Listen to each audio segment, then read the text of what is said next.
kasih Pak untuk kesempatan yang diberikan. Ada dua pertanyaan saya. Yang pertama, saya mau menanyakan, menurut Bapak Pendeta, kenapa banyak pendeta-pendeta yang kemudian menjadi mualaf? Begitu menjadi mualaf, mereka ketika berbicara tentang firman Tuhan, Alkitab, mereka tidak menyebut namanya Alkitab, tapi mereka menyenanginya menyebut dengan Bible. Ada beberapa mungkin yang saya juga tidak tahu kenapa sampai seperti itu. Apakah mereka merasa rikih atau merasa apa gitu menyebut Alkitab, sehingga mereka lebih senang menyebut Bible. Itu yang pertama. Yang kedua, saya ingin mendapatkan tips dari Bapak Pendeta. Kalau kami mau menginjili teman-teman yang mualaf, itu pendekatan seperti apa yang baik sehingga mereka bisa kemudian dicerahkan kembali untuk kembali percaya kepada Tuhan Yesus. Terima kasih, Pak Pendeta. Saya pernah khutbah bahwa orang Kristen masuk Islam itu akan terkutuk oleh Allah di dalam Al-Quran, surat Al-Ma'idah, surat kelima, ayat 47. Jelas sekali bahwa orang Kristen yang masuk Islam itu terkutuk. Maka setiap orang Kristen yang masuk Islam pasti hidupnya nggak bagus. Di dalam bunyinya, وَلْيَحْكُمْ أَهْلَ الْإِنْجِيلَ بِمَا أَنْزَلَ اللَّهُ فِيهِ وَمَنْ لَمْ يَحْكُمْ بِمَا أَنْزَلَ اللَّهُ فَأُولَٰئِكَ هُمُ الْفَاسِقُونَ. Hendaklah pengikut Injil memutuskan perkara berdasarkan Injil. Barang siapa yang tidak memutuskan perkara berdasarkan apa yang diturunkan oleh Allah, maka mereka adalah orang-orang fasik. Jadi orang Kristen yang tidak, artinya orang Kristen yang keluar dari agamanya menurut Al-Quran ini, maka dia orang fasik. Maka setiap orang Kristen, ini saya sudah perhatikan loh, setiap orang Kristen yang masuk Islam pasti hidupnya blangsatan. Anaknya mati, istrinya sakit, miring, ekonominya morat-marit, dan banyak dari orang-orang yang meninggalkan Yesus Kristus masuk kepada keyakinan yang lain, itu jadi penipu, rata-rata penipu, pembohong. Bahkan dia ingin terkenal, ngaku-ngaku S3. Ngaku S3, padahal sekolah nggak jelas.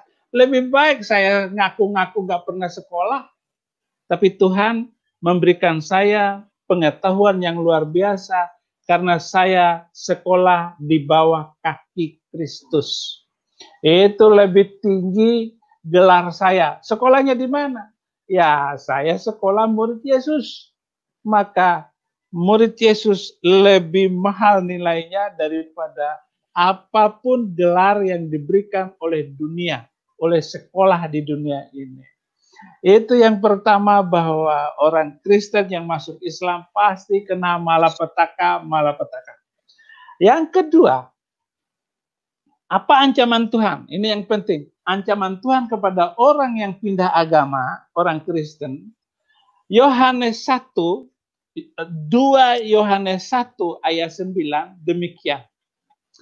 Setiap orang yang tidak tinggal dalam ajaran Kristus, tetapi yang melangkah keluar dari situ, tidak memiliki Allah. Jadi orang Kristen yang keluar dari ajaran Kristen, keluar dari ajaran Yesus, dia tidak memiliki Allah, tidak memiliki sesembahan, tidak memiliki Tuhan. Tetapi tidak memiliki Allah. Barang siapa yang tinggal di dalam ajaran itu, ia memiliki bapa maupun anak. Ia memiliki bapa. Bagaimana anak yang kehilangan bapa pasti bandel.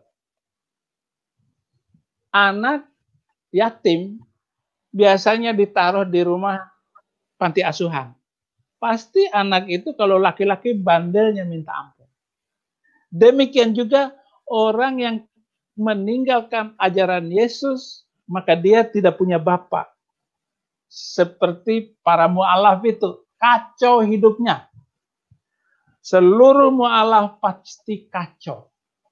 Entah laki, entah perempuan, pasti akan ditimpa oleh kesusahan walaupun banyak duit sekalipun. Itulah sebabnya bagi orang yang murtad yang meninggalkan Yesus, pasti akan kesulitan. Nah, itu sebabnya, saudara-saudara, kalau Anda meninggalkan Yesus, akan mengalami penderitaan demi penderitaan. Tetapi orang yang menerima Yesus Kristus, itu seperti menemukan harta karun. Saya menjual seluruh harta kehidupan saya ini, rumah, tanah, saya jual semua. Saya mau membeli harta karun yang tersembunyi itu. Begitu perumpamaan Yesus akan kebenaran ini. Nah, bagaimana dengan orang-orang Kristen yang masuk Islam, kemudian khutbahnya menjelek-jelekan? Biarin, itu urusan Tuhan. Pembalasan itu urusan Yesus Kristus. Tuhan yang membalas semuanya. Lu mau ngomong Alkitab ini palsu kah, apakah? Kita nggak usah dengar, nggak usah dibalas. Sekarang saya tanya kepada adik saya tanya kepada Saddam Hussein, anak saya. Dam, mana yang lebih baik kelakuan orang Islam dengan orang Kristen? Nggak usah dijawab, nggak usah dijawab. Lihat saja. Karena dari pohon kita mengenal buah. Kita tahu buah dari pohon. Itu saling kait-mengkait antara Alkitab dengan orang Kristen. Walaupun ada orang Kristen yang kawin banyak istri, ada. Itu orang, tetapi firman Tuhan tetap. Ya dan amin, satu titik pun tidak hilang. Itulah kekuatan saya karena mengenal firman Tuhan yang luar biasa dan ajaib ini.